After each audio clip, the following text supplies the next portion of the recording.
Manning, Earnhardt, Bryant, plenty of major pro sports are famous for their major family dynasties, but not tennis. Of all the men and women competing at this year's Wimbledon, only one is ranked inside the top 100 who has a former pro parent. Joining me now from Wimbledon, England is WSJ contributor Tom Perrotta, who is covering the tournament for us. Tom, don't keep us in suspense any longer. Who is this gentleman? Yes, he's not a gentleman that anyone would really know. His career high rank is 65 in the world. He lost in the first round here, but as you say, he's a rare player. He's the only player playing today on the men's or women's tour who had a father who was also or mother in the top 100 of the ranking. So it's a very rare thing in tennis. All right, vital statistics. We need his name, we need his age, and tell us a little bit about how he got to where he is.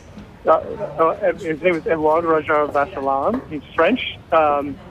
His father was a semifinalist at the French Open one year, and he started playing as a kid. His parents were divorced, so he didn't really start working out with his dad until he was about 16. Dad never really pushed him into tennis, which you find is very common. That's the theme among tennis players who have been pros, is they don't really push their kids to play the game because they know how hard it is and how mentally taxing it is. You've been talking to a lot of sort of famous tennis pros about how they feel about their children going into tennis. Tell us a little bit about what they're telling you. The main thing is that tennis really beats you up when you're a junior player. It's a very hard road. You have to play a lot. It goes on for 11 months, a year on the pro tour, and on the junior tour it's sort of the same way. And the chances of making it are very small, and the chances of making money are very small. There's only fewer than 100 people on either side of the tour who make more than $500,000 in a year, and they have to pay their own expenses, which isn't the case in team sports. Roger Federer told you that he was happy. His daughters have already picked up rackets, but he told you he was happy he has girls and not boys. Why was that? I think his feeling is that with boys, people are going to say, well, you're never going to be as good as your dad. And it would just be an enormous burden for them to live up to. And he feels like, well, at least it's a little bit easier. But I don't think he's going to be pushing his daughters to play either. I think if they play, they play. But I don't imagine that he'll say, this is the life I want for them.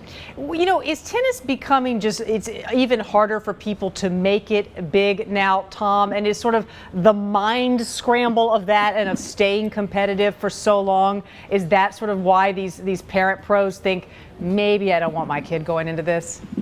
It's getting harder every year, but I think largely because the sport has taken root in a lot of countries all over the world. It's pretty much everywhere now. You'll notice that there aren't many teenage prodigies and champions anymore. You're having to wait until your mid-20s or so to win. And while you're doing that, you're toiling around and not making a lot of money, chancing injury, in which case you don't get paid. And it's a one-on-one sport that is really brutal. You're playing against an opponent all the time. It can be very mentally taxing, and it's a tough life. Yeah, speaking of injury, Tom, you got to do something about all these players getting hurt there at Wimbledon. What's going on? A lot of people falling down yesterday at Wimbledon on the grass. Yeah, people were saying the lawns are a little bit more slick here. I'm not really sure if that's the case. Grass is always slippery, but some upsets.